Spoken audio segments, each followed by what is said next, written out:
Hey all, welcome to Hank's True Barbecue. So what's cooking today? I'm gonna smoke a good old pork butt. Now I chose a pork butt because some of you have seen I recently bought a new grill, a PK grill. I want to put it through its paces. The inaugural burn-in, I did a classic snake method to see how long I can keep it running.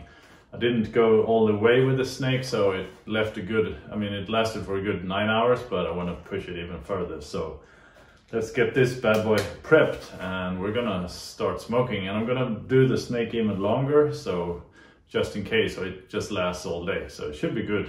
But first off, just a word or two about the dry brining, which I always keep mentioning, but I'm gonna be a bit more specific about it this time.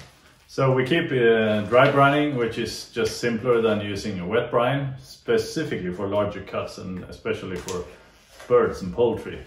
The reason is, as I keep saying, is to amplify flavor. But the thing is, with a thick cut of this meat like this, you're going to need to brine it for quite some time.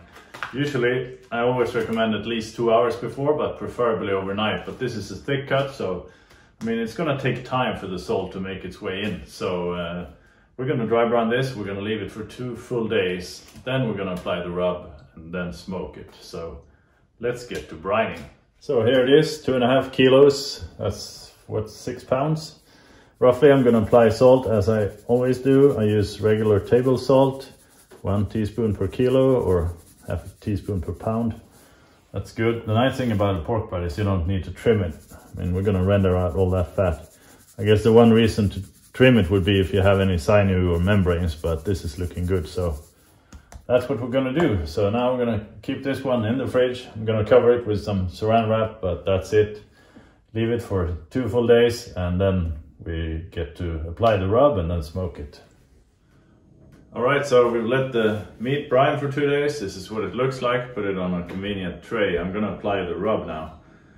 So just a few words about the rub. Normally, if you have a very large cut of meat, it's really advantageous to cut it in half, because cutting it in half, like right here, is good because that means that increases surface area. Increasing surface area means more bark.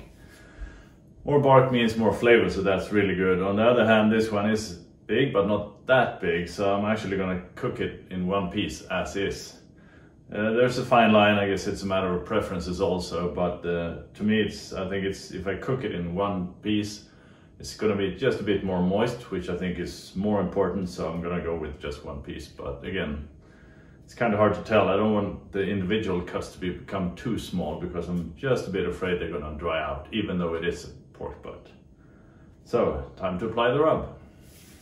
Now, as for the rub, I'm going to go with my own brand, KC Royale, which I think is excellent for pork. So I can highly recommend it if you want to try it out. It's available on Amazon. Otherwise, use whatever favorite pork rub you have. I'm going to lay it on quite thick today, because this is part of the great bark that's going to form.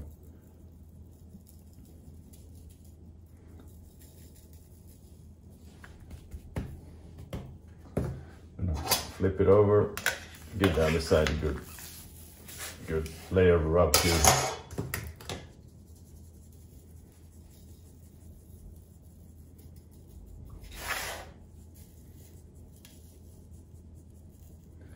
Some people like to use a binder, but I think the meat is kind of cold and almost moist on the surface anyway, so it's gonna stick pretty well.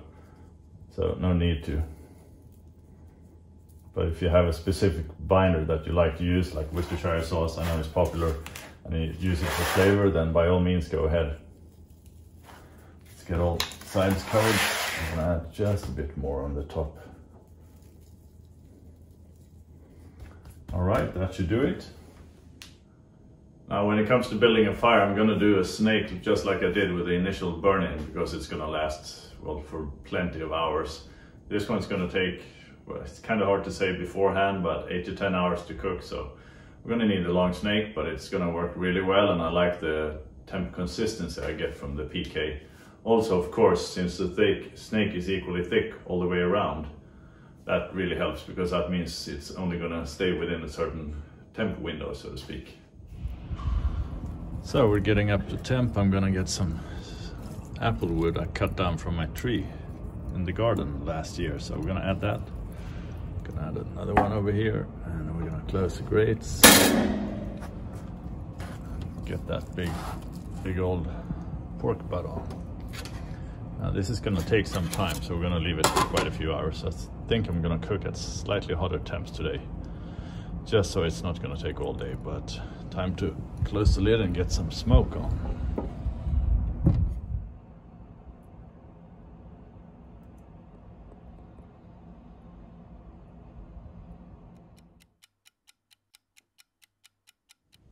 So the meat's been on for quite a few hours. It's time for a quick bark check.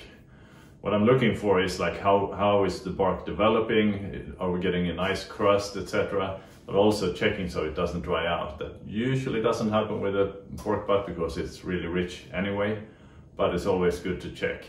Now when is it time to wrap, if at all? Well, it depends on the cook temp, of course, different types of grills, so you're gonna have to check it.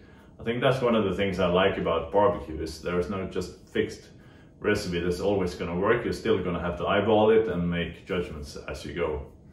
Now, what I'm looking for is, like I said, good bark, and that could happen right before the stall, during the stall, or after the stall.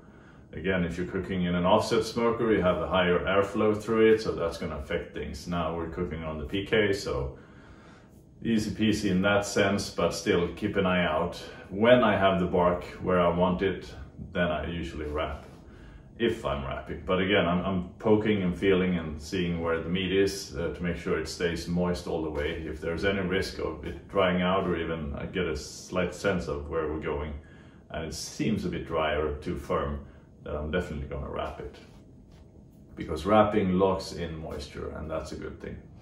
All right, let's do a quick bark check. We're not done yet, but that's looking good. Nice color.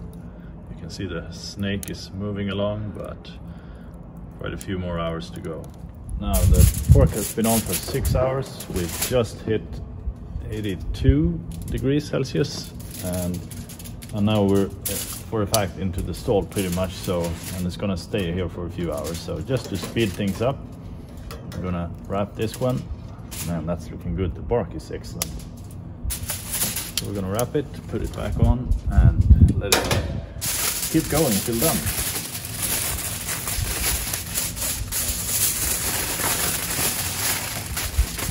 And I always use 2 layers to make sure we don't have any leaks or holes.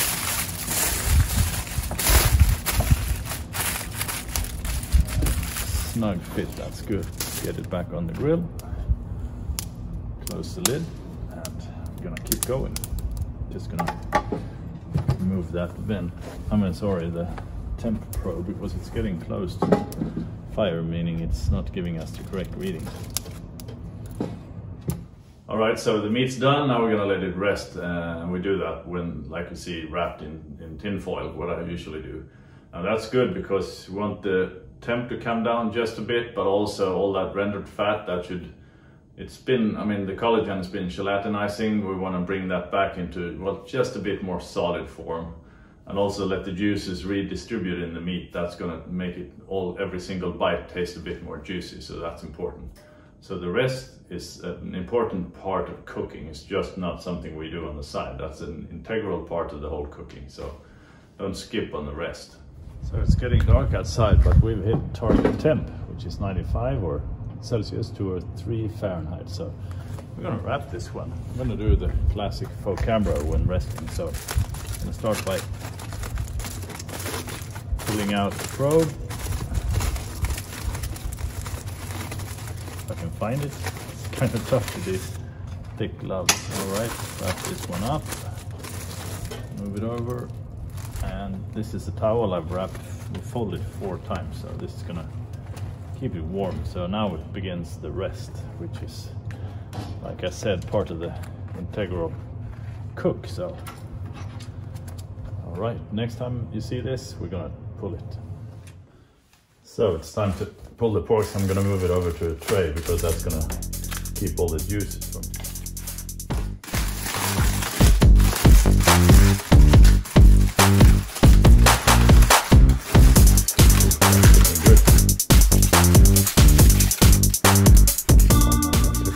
The smell in here is just fantastic. So start pulling like this, pulling all the fibers apart, and then we're gonna start building a sandwich. But first I'm gonna have to try this.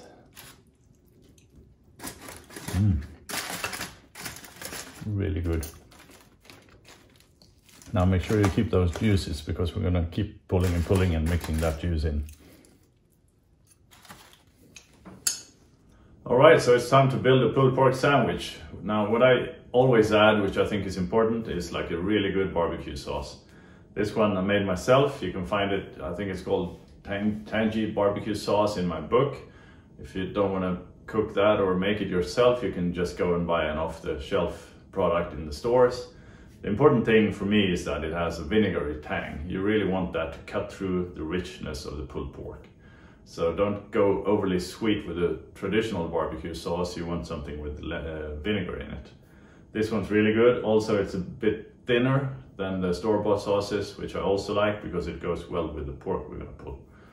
Now, except for that, got a nice traditional bun. I have some romaine lettuce, and basically that's it. You could put some, of course, pickled red onion. That's always nice. It looks good for color, but there's plenty of vinegar in the sauce we're gonna make. So I'm gonna keep this one really simple. Just start building the bun. Now, why did I pick romaine lettuce? Well, basically because it's relatively, how to say, it's not too soft. So I'm gonna put a few layers of lettuce at the bottom here and then put the meat on top. That means that all the meat juices aren't going to be soaked up into the bun immediately.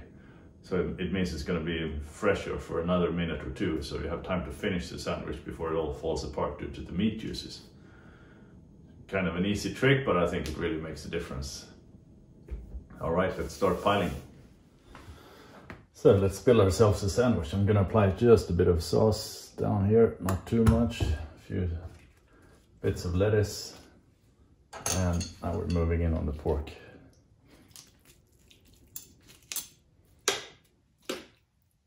This is going to be a good one. Build it as tall as you like. I think it's good with quite a bit of meat on this, and just a bit more sauce. That vinegary tang is really good with the pork. And the dinner is served. All right, that was a tasty pulled pork sandwich, easy to make. All you need is a bit of time and some patience, but I think it always pays off. All right, thanks for watching, guys. I'll see you next episode, and hit that subscribe button so you don't miss the next show coming up.